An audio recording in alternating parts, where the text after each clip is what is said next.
I'm here for all fiber.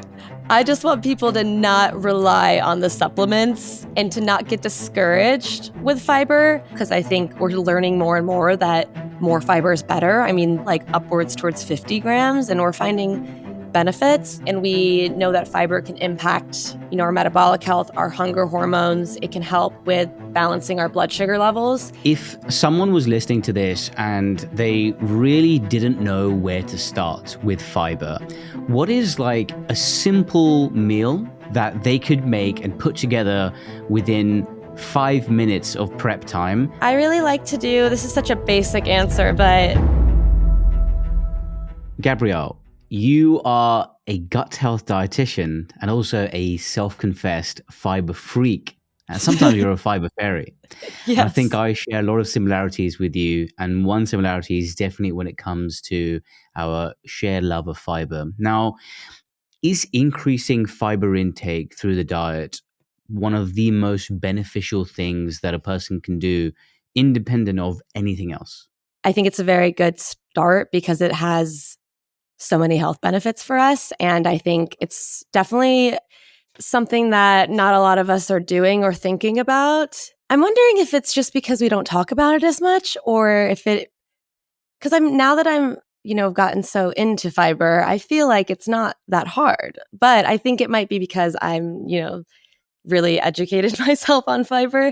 So how much fiber do you think the average person is getting right now? And you mentioned there that you find it easy to increase your fiber intake. But when I first recognized, or someone told me that I wasn't eating enough fiber, I found it pretty hard to increase my fiber intake to that sort of goal of 30 grams a day. Yeah, it says that I think it's getting better, but I think most Americans at least are getting anywhere from like 10 to 15 grams a day. And standard recommendations would be minimum like 25 grams per day for women and 38 grams per day for men. I think like 30 grams per day is a pretty good starting point for most people.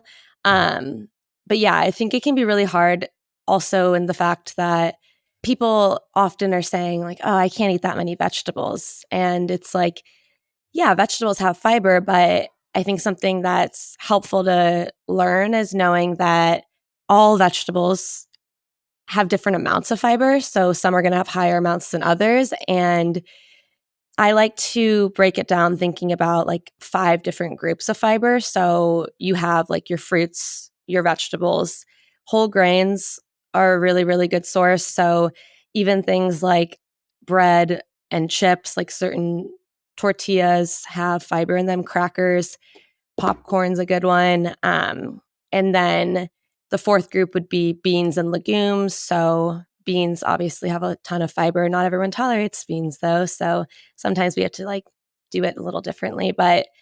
And then the last group is fruits, veggies, whole grains, beans and legumes, nuts and seeds. So kind of knowing that you can take from each of those groups can be helpful.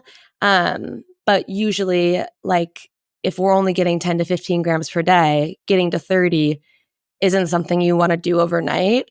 I think a lot of people hear that number and they're like, oh no, I have to do it. So they're maybe going to go buy maybe like a mission tortilla, or they're just going to eat a lot of beans or something.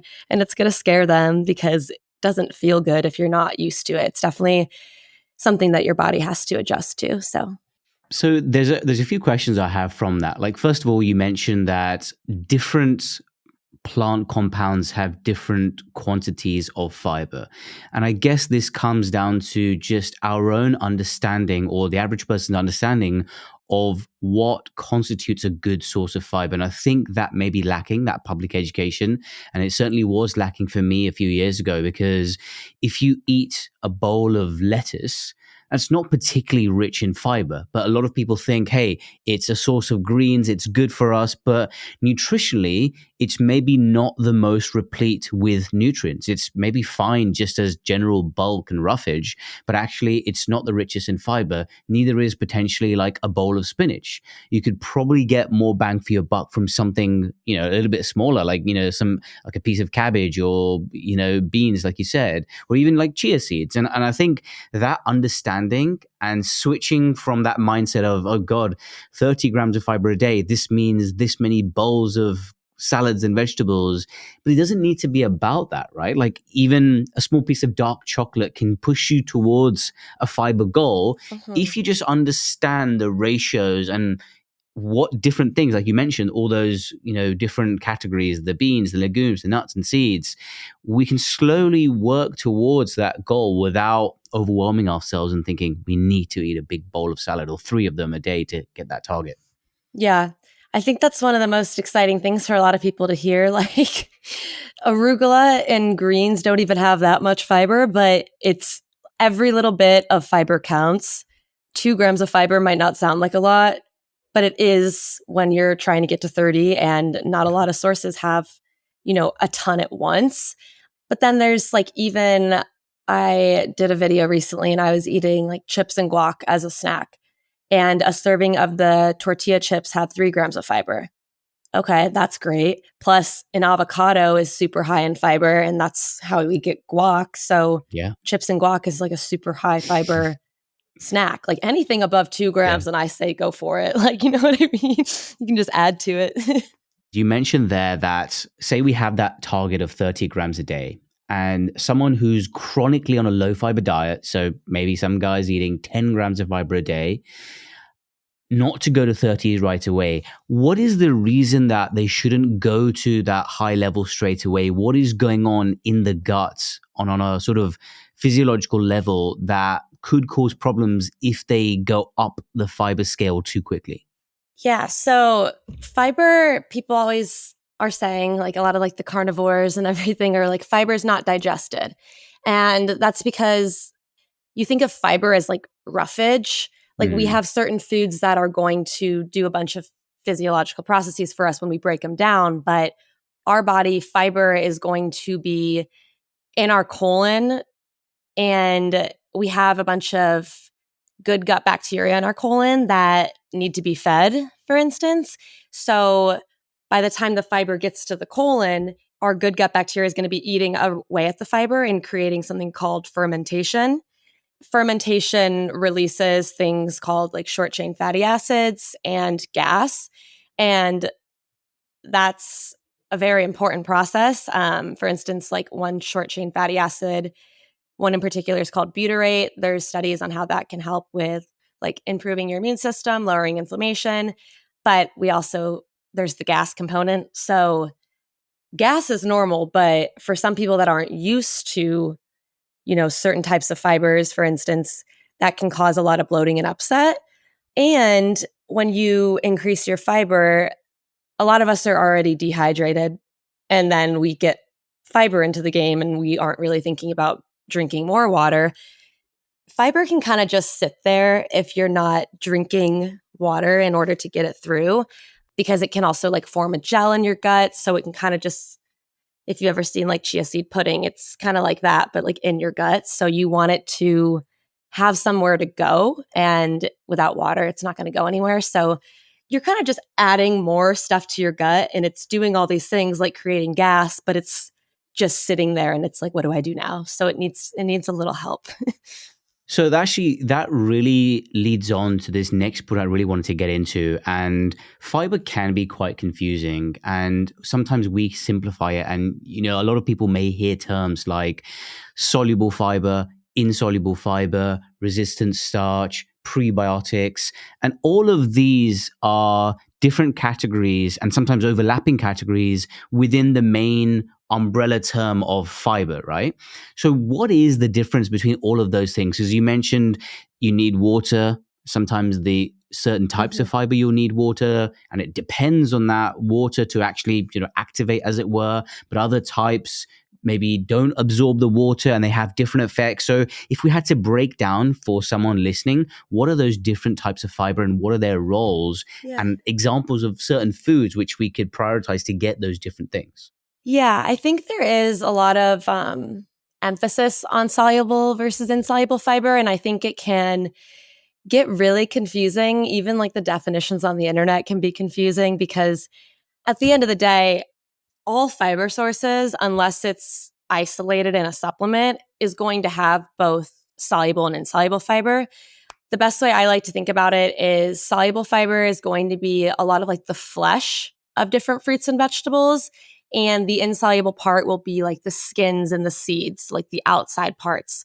And within the soluble and insoluble group, there's so many different types. So there's beta glucan. There's people always hear about psyllium husk. Yeah. There's like wheat dextrin. There's, if you've ever looked at any fiber supplement, you'll see a different type on the back of everything. There's inulin, for instance. So, which is in like Olipop. And soluble fiber really can help form a solid stool. It can form that gel in your gut. So when you think about things like oatmeal, that's a really rich soluble fiber. So the oats.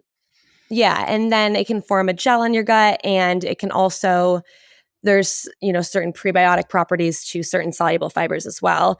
And there's just certain fiber foods that do have prebiotics. So that's like onions, garlic, bananas can have prebiotic properties, different citrus fruits as well. So there's always going to be kind of a mix of all those fibers. And then the insoluble fiber is definitely the one that just goes right. It just goes right through you. It's just all the way right through you. It's what helps you poop. It's bringing everything like out. Bulk forming type of fiber. Mm-hmm. Yeah. So a lot of times when people aren't tolerating fiber, let's say it's giving you like a lot of diarrhea, it might be helpful to get rid of that insoluble part. So maybe like peeling the fruits and the veggies can help it. And then you still have the soluble part. So you're still getting the fiber. You're just not having it go right through you. Do you, like you mentioned there, Olipop, and that's like a prebiotic soda. Do you think that prebiotic sodas and generally any foods, bars, or snacks that are fortified with fiber, whether they're natural fibers or synthetic fibers like wheat dextrin, do you think that is as beneficial or at least beneficial in some way compared to just eating normal fiber-rich foods? I think food is always better, but I think it's very important to understand why diversity is so important, because you can have an Olipop, that's 9 grams of fiber. You could have a Mission tortilla, for instance, that's 17 grams of fiber. If that's what you have in that day, you're already above most average Americans. Pretty So decent, you might think, oh, that's like all I really need, but it's isolated fiber. So you're just getting 2 types of fibers out of the hundreds within those soluble and insoluble group. And we obviously like are still studying this stuff, but we know that there's different benefits to all those different fibers. It's also something like people don't tolerate inulin very well, which is what's in Olipop. And when we think about the prebiotic fibers, that is a certain type of fiber that does that fermentation process, but very rapidly. So it can cause a lot of GI upset for some people. Versus, I was looking at another supplement. I think it was like Belly Welly or something. It has like acacia fiber in it, which is also a fiber that's going to ferment, but it's going to do it a little slower. So think about like your little gut bugs eating fiber, and sometimes it's going to do it really fast and it's going to cause gas really fast, or it's going to, like maybe cause some gas, but then you get a break and then you have some gas. So every fiber is going to do a bunch of different things. So it's really helpful to help you get to your goal, because I think we're learning more and more that more fiber is better. I mean, the minimum that we've been recommending, we're doing research on even more fiber, like upwards towards 50 grams, and we're finding benefits. So I think it's something that you can incorporate. Absolutely. Like I definitely incorporate fiber supplements, but you also do want to think about the variety on your plate. because it's not only going to help you tolerate fiber better, but it's going to be like very helpful for your health. We often think about fiber as food for the gut bacteria and something gut related, but something more and more that's being acknowledged is that fiber and prebiotics can be helpful as a weight loss adjunct, as a weight loss tool as well. We've seen a lot of, fiber-rich compounds and foods being labeled, as GLP-1 boosters. And there was this trend on TikTok, like, I don't know, a few months ago, or maybe it was last year, where there was the oat Zempic trend, where people would just be blending oats into a smoothie and chugging that down. And I sort of understand the sort of kernel of truth, but I guess, why shouldn't we think of fiber as equivalent to something like Ozempic? But why actually is there a significant kernel of truth in that, yes, fiber does have something to do with GLP-1 and it can help you lose weight? Yeah, it's so interesting how marketing does things. It's so fascinating. Like fiber, yes, gut health. But when we think about how I said we can create, so the prebiotic fibers can create things called short chain fatty acids. There's a lot of research on those short chain fatty acids like butyrate, propionate, and acetate. There's 3. It does things like lowering our inflammation, for instance. It can also, when we're making a meal and we have more fiber, we feel more full and satiated for longer Mm-hmm. because it adds bulk. It adds Yeah. bulk to your food and it's going through your body slower. So when I explained how we have fiber that's going straight to our colon and it's going to ferment, it's going to sit there for a while. So it's going to keep you fuller for longer because it's doing a bunch of amazing things in your body. It's not just going right through you. So there's a big difference between like eating, just a slice of white bread or like some chips and eating something that has some fiber added to it because it'll keep you more full and satisfied for longer. And we know that fiber can impact our metabolic health, our hunger hormones. It can help with, in and of itself, balancing our blood sugar levels and preventing spikes in our blood sugar. And when we have spikes in our blood sugar, we eat something, we have a spike in our blood sugar, then we have a crash, and that makes us feel, hungry faster. So we can end up, eating more than we maybe needed. And again, it can impact your hunger hormones. So there's like hormones like ghrelin, which signals hunger. And Yeah. then there's leptin, which can signal fullness. So yeah, it does a bunch of cool things like that too. So it's interesting when they do ads like GLP-1 when all fiber can, any metabolic like supplement or GLP-1, it's just kind of funny to me because it's usually just fiber. It's a great marketing tool, and I get that because fiber does stimulate our internal natural GLP-1, but usually for a few seconds or to a few minutes. And I think we can give fiber, a pat on the back to say that probably compared to most other macronutrients, and nutrients in general, it probably stimulates GLP-1 to a greater degree just because of the slowness of transit and digestion. So there's that longer spike potentially of GLP-1 compared to like a fat or a carbohydrate. And it also, I guess, the thermic effect of fiber, the amount of energy needed by our bodies to break fiber down is so much more than fats or sort of quick carbohydrates that it just does make us feel full a lot more. And beyond all of these things that we've spoken about right now, in your role as a nutritionist and as a dietitian and seeing all of these patients, both in the sort of clinical and non-clinical setting, what is the huge concern that you're seeing in terms of that huge chronic fiber deficiency we're seeing across everyone in the world? Lack of diversity in our gut is what can cause a lot of bloating and GI upset. And also, I see a lot of inflammatory bowel disease patients. So, Crohn's and ulcerative colitis. And I mean, that's literally inflammation in your gut. And it's a really hard thing to get diagnosed with. And I think there's a lot of, misconceptions about it and just lack of research. I mean, we've gotten more research on it, but we've learned, how important fiber is even for those patients. It's just being guided on how to get it without having, you're obviously inflamed. So you really have to work on lowering that inflammation while you increase your fiber. And I think with how much we're learning about how fiber can lower inflammation. It's really important to look at that.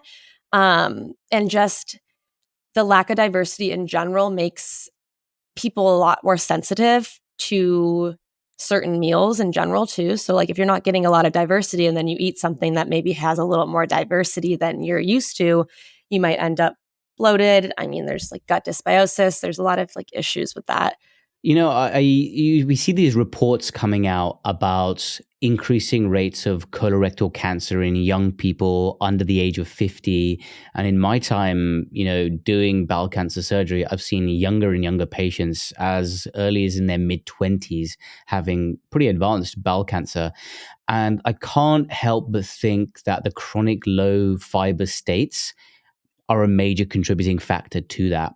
And there was a recent study put out, I think it was this year actually, which suggested that there is a toxin produced by certain species of E. coli called colibactin, which can mutate the DNA. It's sort of an oncogenic toxin and increase the risk of colorectal cancer.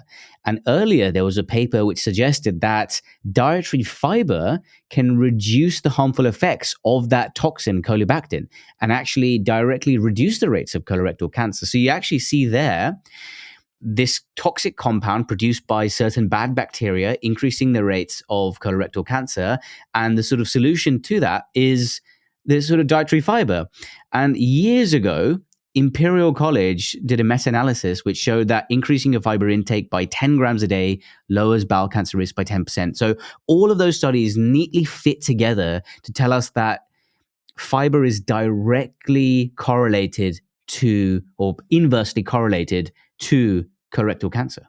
It's so interesting. And I love learning more about the different types of bacteria that we see in our colon and how we're studying those, because like there's things like stool tests that we're like trying to improve and, learn from, because like the bacteria diversity that we have, there are certain bacterias that are, for instance, like butyrate producing bacterias, and we get butyrate from fiber.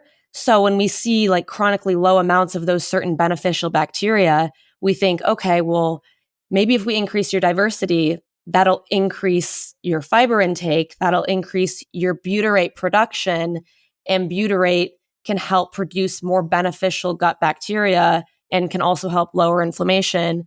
And it's so interesting when we think about too, like this like gut bugs also, and how they can correlate with colon cancer. I just think there's so much like we don't know about the gut, and how fascinating and like how much we're trying to learn about it because we're seeing these increased rates of colon cancer.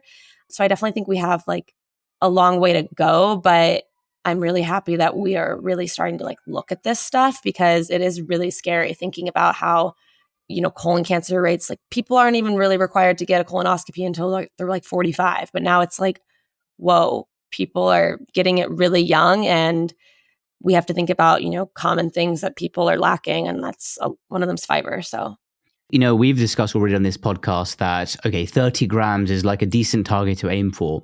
And the number is one thing. You've also mentioned several times in this chat that diversity and, having different types of fiber and prebiotics is also important.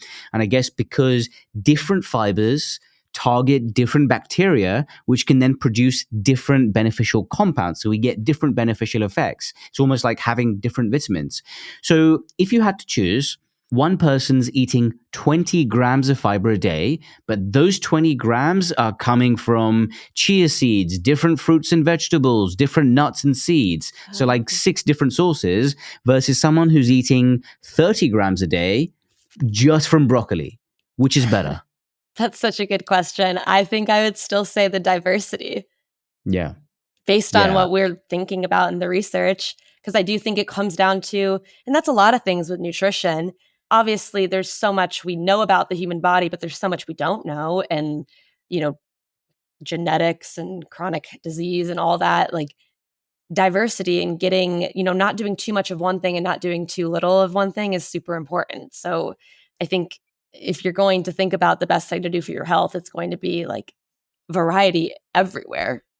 Do you think we need to update some of these guidelines, which suggest that, women should be aiming for 25, men 38. I mean, some of these figures seem a little bit outdated. Like, I've seen those figures quoted for, decades. And really, if you think about it, and I think I saw one of your videos where there was some novel research being done on fiber intakes of 50 grams or more. And you even mentioned that here as well. If we set the bar low, people will go under the bar. So the higher we set the bar, the higher we set the standard. So if we are saying, hey, we should all aim for 50 grams of fiber a day, people will probably aim for around 30 or 40. And that's actually great. If we say 30, they go for 20, and people will always slightly go under. So I'm thinking, is it time to reevaluate those guidelines? Because, as you mentioned, if someone's drinking one prebiotic soda and one fiber-enriched tortilla, they're already hitting around 25, 26 grams of fiber a day, and they're well on their way to, 50 grams. So if we look at some of those cultures and these sort of modern day hunter-gatherer tribes, like, in Africa, the Hadza tribes, those guys are having upwards of 120 grams of dietary fiber a day. The diversity from sources may be limited, but they're still getting a lot of fiber.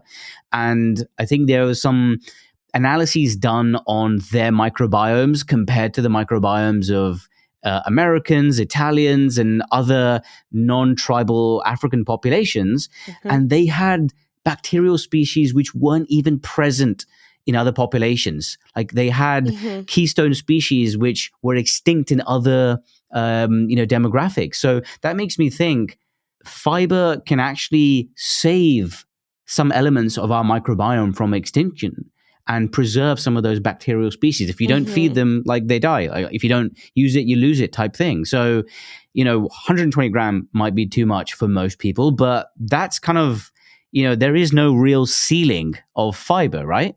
Yeah. One of the studies I was looking at was comparing like Americans with rural populations. So the people in the rural populations were eating anywhere from 50 to 120 grams of fiber per day. And they had two groups. They had one group increase their fiber to, I think, 55 grams per day and lower their fat intake. And then they had another group lower their fiber intake to like 12 grams per day and increase their fat intake.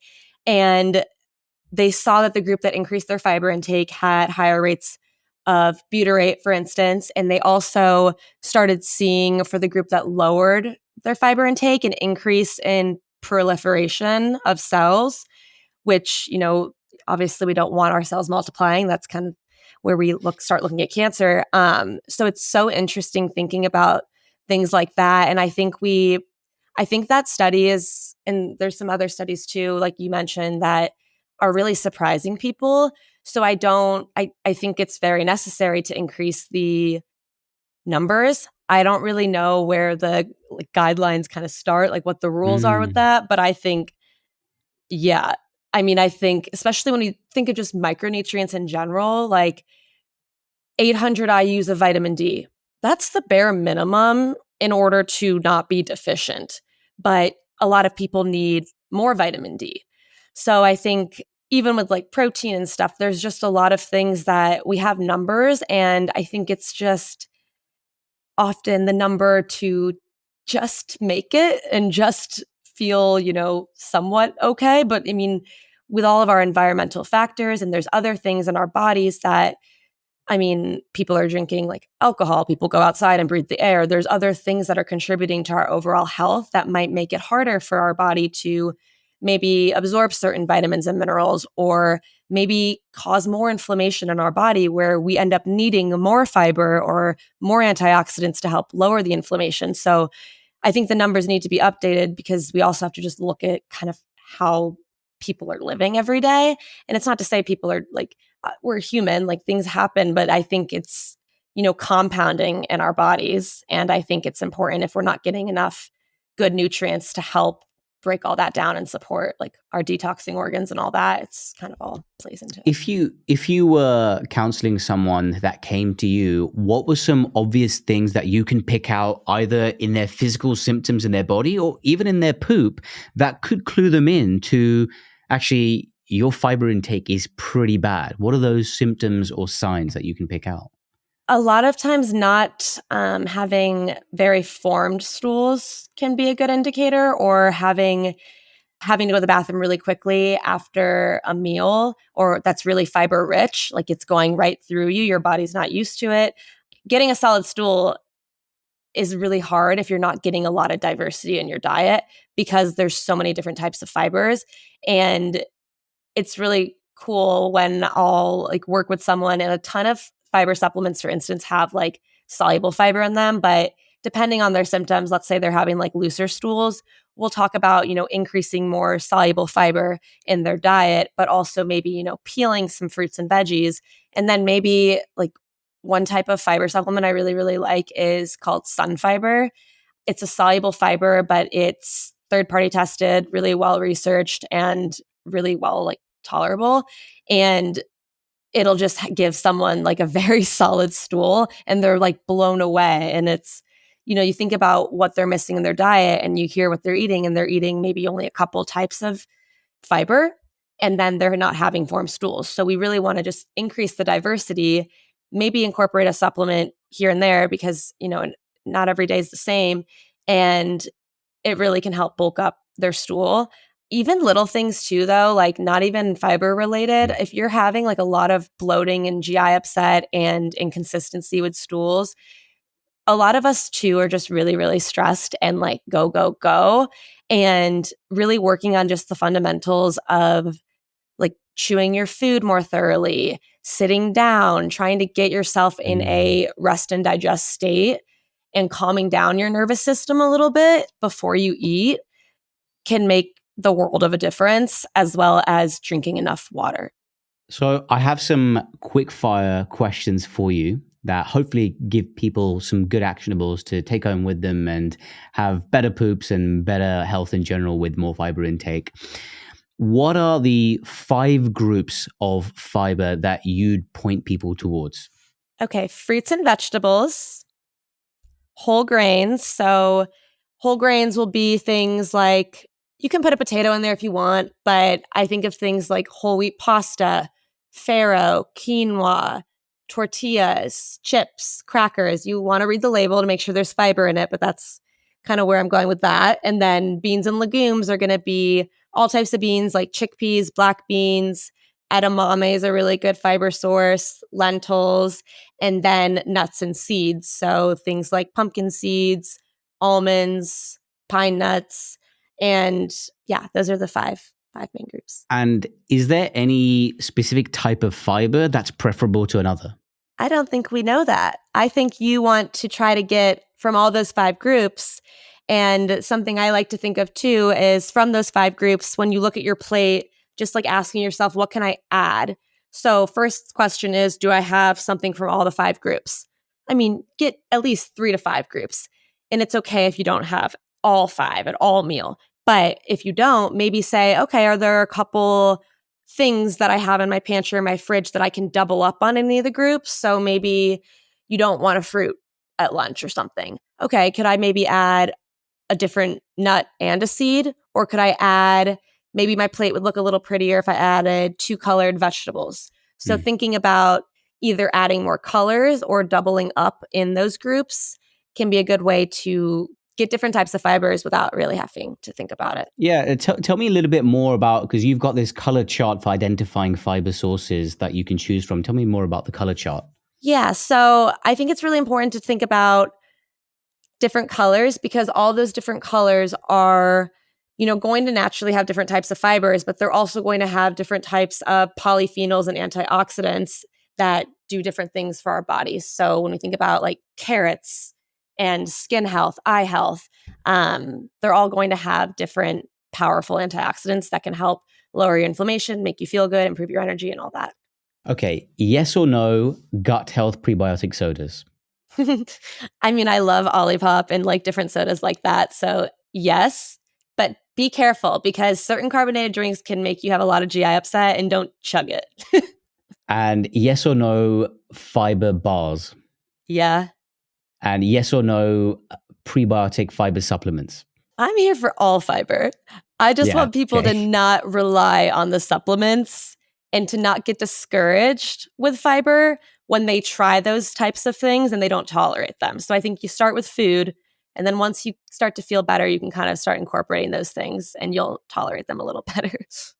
If someone was listening to this and they really didn't know where to start with fiber, what is like a simple snack or meal that they could make and put together within 5 minutes of prep time that would give them 10 to 15 grams of fiber? Yeah. I really like to do this is such a basic answer, but when you think of like avocado toast, there's so many different breads on the market that have at least 4 grams of fiber. You just have to look for them. I mean, they can be the seedy ones, the whole wheat ones. There's a lot of ones in like the freezer section. So finding a good, fiber-rich bread, at least like 4 grams of fiber, and then you add like a half an avocado. That's already like 4 to 5 grams of fiber. And then you can add some eggs to get protein. And then I like to do like a little veggies on top. So you can do like arugula or something. Or if you want to make scrambled eggs, you can add veggies in that way. And then I'll have like a piece of fruit on the side. So like an orange. So you would do avocado toast with eggs that you can add some extra veggies in if you want. And then you can do a fruit on the side. So yeah, that's an easy way. You could sprinkle some hemp seeds on there. What are your kind of favorite sneaky sources of fiber? Chips and guac. Okay, yeah, love that. I like doing like hummus too, because the hummus comes from beans. So that's a quick, easy way to get some fiber in and do a couple different vegetables on the side. And like some multi-grain seedy crackers are going to have some good fiber. I think crackers and bread and chips are always surprising to people, I think. And finally, what do you think is the biggest or most harmful myth or bit of misunderstanding out there online on social media when it comes to gut health and particularly fiber? Yeah, I think one of the biggest things is when we think of like the carnivore trend, a lot of the people that have done that are saying, well, I took out all these foods and I feel better. And it makes me sad because I understand why they feel better. One, you're eating more whole foods, but a lot of those fiber rich foods can cause some GI upset for some people. And it's just not about like taking all fiber out in order to feel better. You just want to start learning, working on trying to learn where, the intolerance is coming from and why you're not tolerating it, which is easier said than done. But it's definitely like what I'm really passionate about helping people figure out, because I want people to get as much diversity in their diet as they can. And I hate when they just they feel like they have to, just take things out to feel better. Yeah. I think you provide so much good information about gut health in general, particularly your championing of fiber is something that we love to see on here. And I know Ollie, who produces this podcast, has hopefully learned a lot from listening to us talk because his fiber intake needs some upping. Gabrielle, thank you so much for coming on. Thank you so much for having me. It was great talking to you.